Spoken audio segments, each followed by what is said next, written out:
So it was really great to talk to Haloti Ngata in Tanzania. You know, he came with the Water Boys to do Conquering Kili, which means we're going to climb Kilimanjaro, which is a 20,000-foot mountain. And he is the largest. I'm going to make this unofficially law. I need to get in touch with the Guinness Book of World Records, but he's the largest man to ever summit Kilimanjaro, a solid 340. Shout out to dudes who wheelbarrowed him down. He was so exhausted. And shout out to me for pushing his big ass up the mountain. What I got in return was a great interview with a guy who doesn't do a lot of interviews, one of the best teammates I ever had, one of the most humble, gentle giants that I played with, and a great football player. Retired on top of Kili, talked to me when he got down. So hope you enjoyed this interview with Haloti Ngata.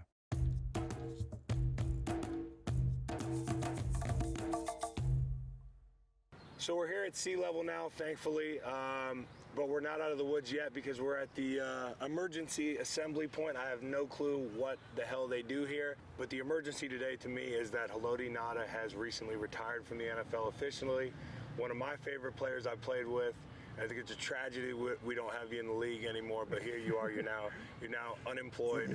How did that feel to get to the top and just say, I'm done with this? Honestly, it was really emotional, emotional time. Being up there, first getting up there, I mean, thanks to you and our guide leader pushing me up, literally. We had a time up there. But yeah, it was really emotional, man. I just started thinking about my career and what I kind of accomplished, and I just couldn't think of a better way to announce my retirement.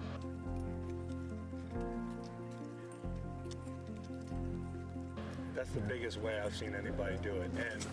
And to me, like, that challenge for people that don't know, getting up that mountain is really hard, whether you've done it before or not. Yeah. And we were joking, you and Bo were trying to compete to see who would break the record to be the biggest dude to ever summit. I think you win because Bo got down, he had lost a bunch of weight. Yeah. It was a grind. I mean, it was a grind for all of us. What's going through your head once you get over the rim at 18,500 feet and you got another, you think you're there, it's like a false summit, and you got another 1,000. When we got to that what was that point called? Gilman's point, yeah. And they said that, we still got another 1,000 feet to go. I'm like, hour and a half. Yeah, hour and a half. I'm like, that was like a slap in the face. Yeah, like, a punch in the I was face. like, what? We still got another hour and a half to go, which took me a lot longer. But yeah, it was a slap in the face, and one of the toughest things I've ever done in my life.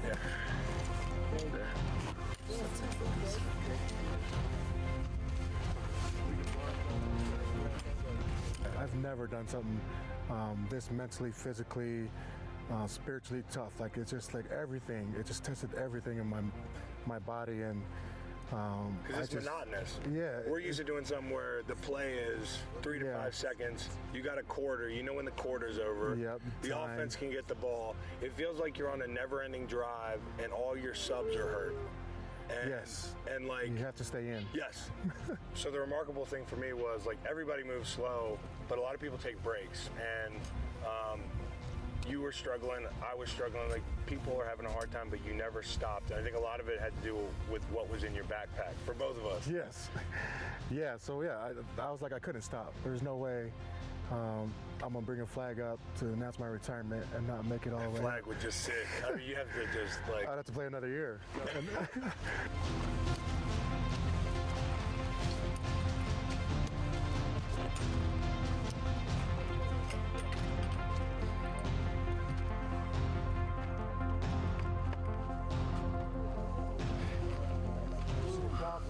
Nicely done. I wasn't stopping, and thankful for you and our guide, Orca. Legend. I would have never made it up without you guys, and wow. It just I was so emotional and so like excited, happy, and I don't know, so many things just hit me all at once when I threw that flag up there. Well, I cry every time I get to the top for a different reason. Yeah. With somebody different, like and. You were the dude this year that I was like, I just really want to see this guy get to the top because, you know, and universally respected as a teammate, as a player, as somebody who had an amazing career, somebody who I think has a shot at Canton. I know you joke that you're like, well, I'm going to be dead, you know, my ghost is going to have to come back. But I think it's been an amazing run. And you talked about what goes into retirement. We talk about it all the time. It's a really tough balance to strike. Like, you want to play as long as you can, but you don't want to get hurt and go out that way. You got hurt in Detroit. Yep. Year before you come to Philly. What goes into that process for you? Yeah, so I got hurt my last year in Detroit, week 5, tore my bicep, season-ending injury, had surgery, and I was actually planning on retiring after that season, and I was like, there's no way I'm going to retire after my career just on season-ending or on IR. So I was like, I'm going to sign another year deal somewhere, and hopefully with a team that I can go to playoffs with and compete, and ended up in Philadelphia, and we had a great year, but you know. Yeah, it was fun. I mean, we were a couple plays away, and I really felt like you made a good decision, and you were a big part of our D-line, so kudos to you for finishing on your terms, because I think a lot of people don't get to do that, and I think that's maybe why some people struggle after ball. I mean, it's going to be a challenge for all of us, but you know, talking about your career, the thing I'll always remember you as, in my book, even with 4 or 5 Pro Bowls, as the most underrated part of that defense in Baltimore. You know, who were some of your favorite players to play with, and who was maybe somebody who you felt never got the credit in that? Yeah, so Terrell Suggs, I love playing with that guy. Oh, I mean, that guy is amazing. He's fun, keeps everything loose and relaxed. And you got Ray Lewis, you got Ed Reed. Those guys are your leaders that are going to, you know, do all the right things. They'll gamble a little bit and do their thing. But I think a lot of guys that don't realize that are underrated players, Jarrett Johnson. Love him. That's one of my favorite players. I love to play with him. Favorite guys. But there's so many guys on that defense that were so awesome. Chris McAllister, Trevor Price, we had him come through, Kelly Gregg. So all these guys are just, you know, I learned and molded myself with those guys. Yeah. And it helped. Our defense was just so awesome and fun. It's amazing to me that somebody like a Trevor Price could get lost in a defense like that with the career he had. That's crazy. And that just speaks to kind of the quality of that team, which of course it culminated in that Super Bowl, which I believe was in New Orleans. Yep, in New Orleans. Because I went for the parties, and then when I was in St. Louis, we never, you know, were actually playing in those games in the new year. But I was watching that game at home, and I think it was an amazing game. It was one of the most entertaining Super Bowls to me in the past decade. And one thing that stood out to me is really crazy was that blackout at halftime. And you know how when you go into a Super Bowl, if you've never been there, you're like, holy shit, halftime's how long? Yeah, or like the flow of the game, the flow of the week is bigger than even the opponent. How do you guys rebound? How did that go down behind the scenes? Dude, we almost lost the game because of that blackout. So the blackout happened in the third quarter, and we're sitting there for like literally 30 more minutes, just like out there on the field, waiting for the lights to get it turned back on. And we like lost our momentum. Like we were just defensively getting off the field, offense was scoring points. We were scoring points on special teams, and like we were just like on fire. And that blackout kind of just took it off, and the fire was gone, and San Francisco was coming back. And what'd you guys think when the lights first came out? Were people like, holy shit? Or was it like, is something wrong? Yeah, like I thought there was something wrong, like something happened that's going on around the building, like somebody must have like did a fire or, did something to cut off power somehow. But it was, we were worried. I was worried a little bit. And then they were like, oh no, they're just got to figure out how to turn the power on, which was weird to me, like a multi-million-dollar business company that can't have power. It's kind of crazy. How did it feel to come out on the other side of that? Best thing. I mean, for me, it's like I watched the Super Bowl with my dad when I was a kid all the time, and that's the only time we watched TV on Sundays. And I think, like, thinking my first Super Bowl, I was gonna go like, oh, this is all about me. Like, this is what I've always wanted. And then when we won, all I could think about was my family. Like my brothers, sisters, my wife, my boys. I just wanted to find my kids. I just wanted to find my kids, to find my wife. That's all about that's all I thought about. I was like, oh my gosh, I did it for them. Yeah. It wasn't about me. It was about just do something for family. So that's all I felt. It makes you thankful that you have some time in the league to gain perspective before you do it. I mean, there's never a bad time to win a Super Bowl. Yeah, but like for me included, waiting a long time was better than winning early. When I talked to my pops back in the day, he won like his second or third year, and they kind of took it for granted. Mm-hmm. And he always told me that he thought, we'll be back. Yeah. We'll be back. But it's not the way it works. Yeah. I mean, you look at like one of the greatest quarterbacks of all time, Drew Brees. Mm-hmm. It's been a decade. Yeah. I mean, and to me, he's a machine. Mm-hmm. I mean, and the closest he got was like this year. I thought if we didn't go, I thought they were the team. But I mean, it just goes to show you can't take it for granted. Later in the career is even better for perspective. Even better. I think it's way better because you realize all the stuff you worked so hard to get there, how hard it took you. Yeah. And I think, you're right. When you're young, you can definitely take it or you can take advantage of it, like getting to the Super Bowl. You never know how often you can get there. What's the best game you ever played? Like individually? Yeah, and you can't say St. Louis Rams when you scored a touchdown and did you high step in the end zone. I mean, like, was 2011. We were terrible. It was just a fumble recovery. I mean, I think Ray Lewis hit the ball out of Sam Bradford's hand, and it happened a lot. We didn't have an O-line. We jump-started Torrey Smith's career. He had 3 touchdowns in the first half. But was there a game that stood out to you in your whole career that you're like, man, I remember that, or a play?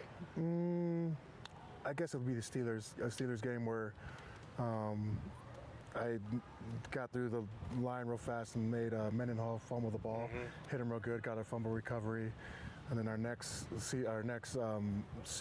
series that we went in, I tipped the ball, Ray Lewis intercepted it, so it was like for right there we had like 14 points turnaround from like 2 plays I just did, and so it was like. I love playing against the Steelers. Always great to play against the Steelers. I like watching those games. Yeah, those games are the best. I love them. So switching gears, obviously, Tongan, and I asked you who your favorite Tongan player in history was, and with a lot of great athletes. Yeah. And you looked at me, you said football? I said, well, what like the NBA? And you were like, well, what about rugby? Yeah. So first, who is your favorite Tongan football player, and why didn't you play rugby? So, football player Vai Sekahema. He played for the Eagles. And it's kind of weird because, he's one of the first Tongan players to ever play football, in the NFL. So, of course, a lot of Tongans look up to him. The only weird thing about it is, he was a skilled position player. Position guy. Usually Polynesians are O-linemen, D-linemen. Butt kickers. Yeah, so that was the only weird thing about it. But, other than that, he's just a pioneer of our culture and, making it to the NFL. What's that culture mean to you? It's huge. We're big, family-oriented, very, there's a hierarchy in our culture where we always respect our elders and, the people that came before us. So it's really, made me who I am, just the culture, the warrior spirit, the fire and passion, all comes from my culture, but well, it seems like if you give respect, you get it, and you get a ton of respect. Yeah. We respect our elders. When Big H walks in the locker room, so you mentioned rugby, I think you would have been, I think it would have been unfair. Why didn't you? Yeah, rugby. So rugby is, I love rugby. Rugby is my favorite sport. I love playing it because anybody gets to run the ball, no matter what size you are, and it's just they never had scholarships back when I was younger to go to school, and they do now. It's getting bigger and bigger in America, but they just didn't offer any schooling, and I couldn't pay for school. My family couldn't. Yeah.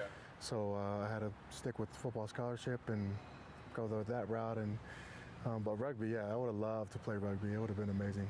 Well, I think there's a lot of rugby players that are happy you went a different direction, and you had, in my opinion, just an unbelievable career. Somebody I'm really proud to call a teammate and a friend. And I'm really proud to say that I was there the day you got to the top. So I appreciate you, and I appreciate you being on this trip, man. No, thanks for having me. I couldn't, everything you've done for me, all you do for Africa, the Water Boys, and it's amazing. I have my own foundation, and looking at what you're doing, and just makes me want to continue to do work, good work around the community, the country. Thank you. But I appreciate you. Thanks, having you literally pushed me up the mountain and made me cry a little bit. I was crying. I didn't want to show. I didn't want to show. I didn't want to show. Guy Murph and Murph too. And we were all crying. But I'm glad we made it, and now it's transition time. What's next, and what are you going to do with your foundation in the future? So my foundation is education based. I failed the ACT test multiple times, so we create this free class for students. And but that's what I'll kind of be doing, just trying to get a lot of these kids to continue their education. And I'll just be raising my kids. You'll be skiing. and I'll be snowboarding. Yeah. Or snowboarding. Yeah. Which, if I see you coming down the slopes, I'm getting out of the way. No, people think, yeah. I'm really, I can maneuver around. So. Okay. Well, you are a big athlete. Yeah. If you see Haloti in Park City, just get out of the way. I would advise it. But man, congratulations on a great career. And thanks for being here, bro. Appreciate it. Love you, bro. Man. Appreciate you, both. Yep. So that was a great convo. Again, you know, the heaviest man unofficially to ever summit, probably the heaviest man at that altitude of all time to ever summit Kilimanjaro for sure. I'm going to go out on a limb and say that. Haloti Ngata, it was great to have him, and I was really, really happy. I'm happy whenever I see any of my buddies get to the top of that mountain, but when somebody's able to retire, you know, getting up to the top, busting that flag out, calling it quits.